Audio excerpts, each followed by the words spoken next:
Hey, this is your girl Audrey Wright, aka Audrey Anna, and this is Life Advice with Audrey Wright.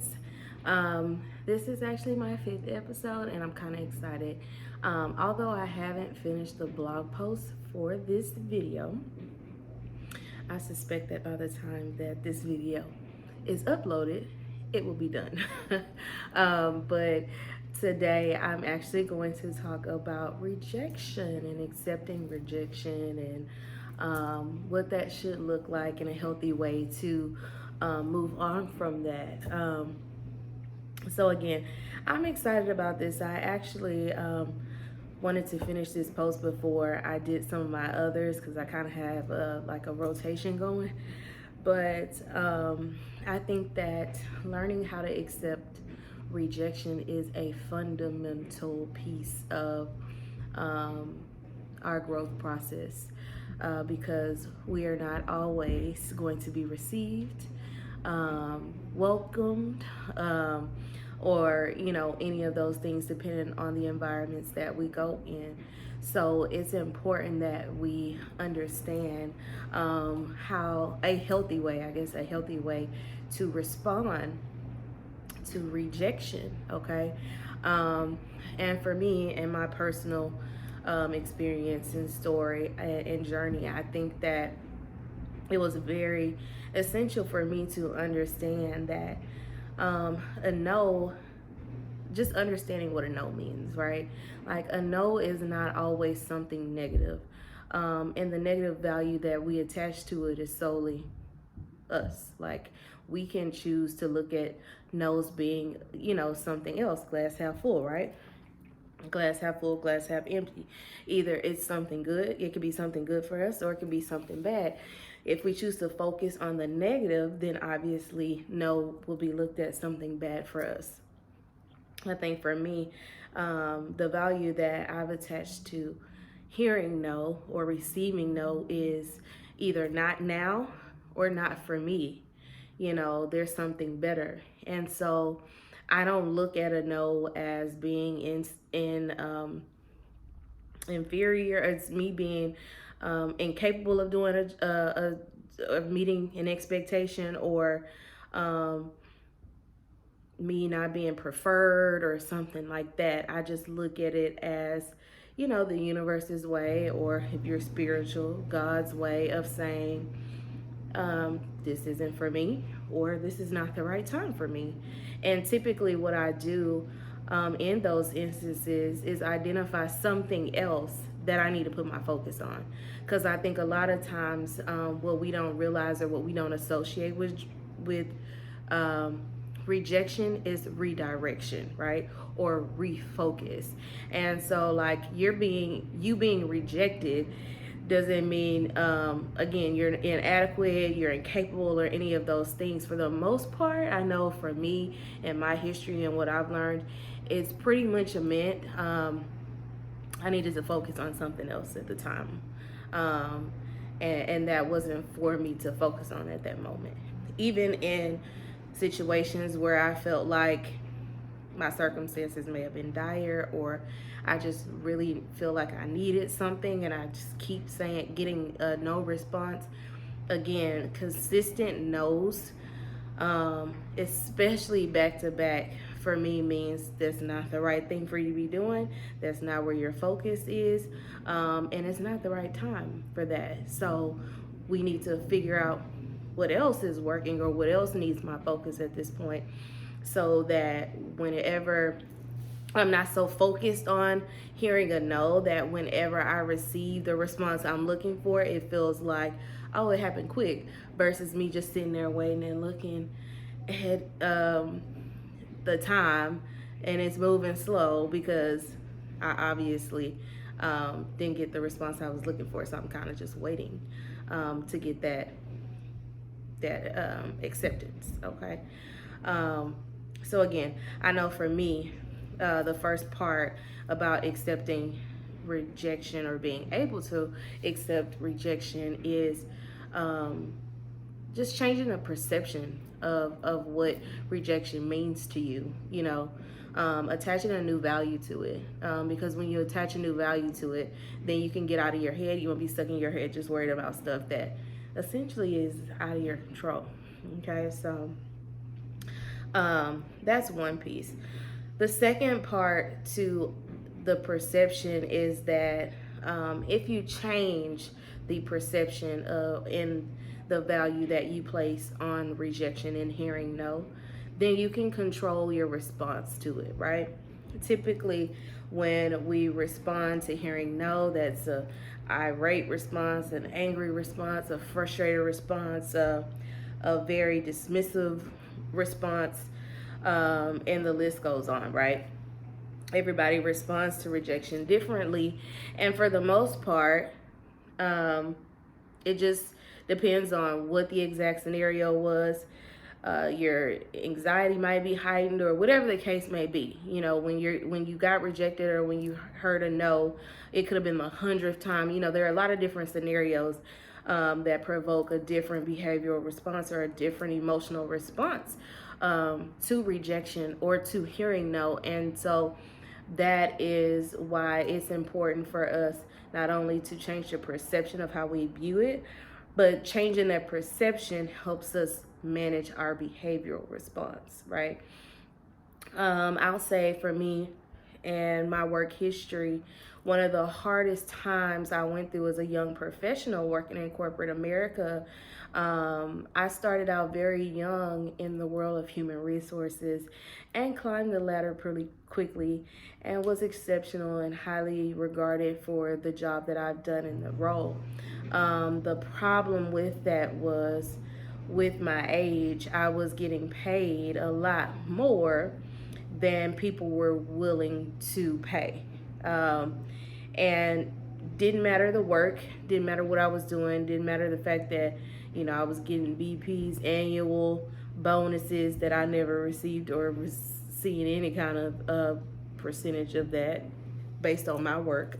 None of that mattered. You know, essentially, I think when they looked at me, and I'm not trying to make it like a racial thing, but in the time and where I was, I definitely was made to feel in certain situations that not only was my race a factor, but me being a woman was a factor in how far they were willing to let me climb, and how much range they were willing to give me.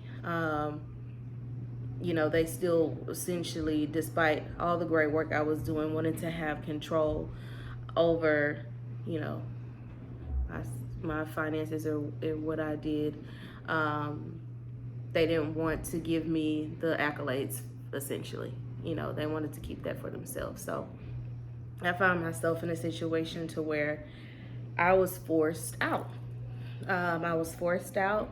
They essentially wanted to dummy down my role, to pay someone less than what they were paying me, and get me out. One, because I wasn't a robot, but also because, again, I was making more than most would have been making in that role. And with regard to my age, they didn't see the value in paying me that when they could pay someone less and try to train them to be me, I guess. But anyway, in that situation, I learned a lot. That was essentially my first corporate job. And I remember sitting in the office with my VP, and I remember him telling me that, you know, I was going to be laid off.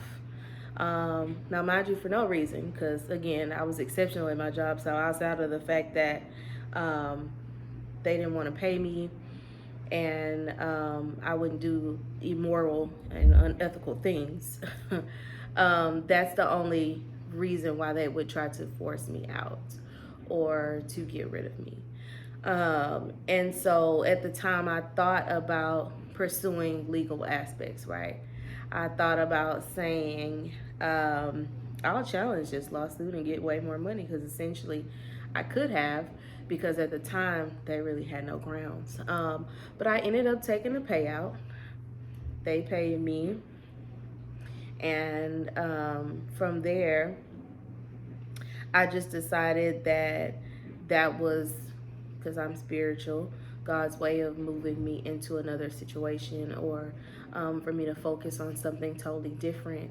In that time period that I was laid off, I had exceptional experiences. Not only did I get to focus more on my writing and publish a few more books, I also had the pleasure of studying abroad and doing all these things I might not have otherwise done had I not been laid off of that job at that time period.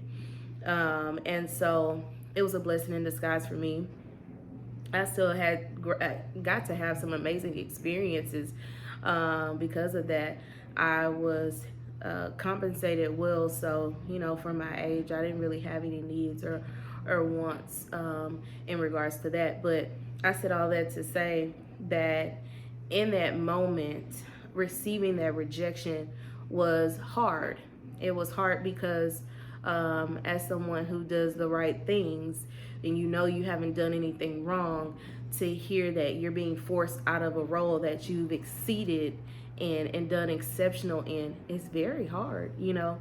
I think the only thing that I recalled saying to my VP is, because he was trying to say that he was unsure why this was happening, and I was just like, please don't insult my intelligence. Which he looked at me kind of like, and I'm like, yeah, don't insult me. Like, that's insulting to me for you to assume that I don't understand what's happening, So I was fully aware of what was going on. I knew everything. And so at the end of the day, outside of that, I exited gracefully, quietly, took my payments and my payout, and went on, like I said, to do something great with my life in the meantime that I might not have otherwise had been able to experience or do if I would have been stuck focusing on being rejected from a job that I had no reason on being removed from, no real reason on being removed from. So again, it's very important when we are learning to accept rejection that we give appropriate consideration to the value that we place on hearing no or rejection as a whole, and then how we can use that perception and value to shape how we respond, so we can bow it gracefully, and move and refocus our attention on other things and other experiences that, again, we may not otherwise know we could have because we're so focused on something that is not even meant for us at that period of time. So I hope you guys get the message. I hope you guys enjoy the content of the video. I just want to encourage everyone to make sure that they are placing appropriate value to certain things in life, specifically rejection. Again, hearing no is not always negative. And so, again, the way we look at things and our perception of things can definitely enhance our quality of life.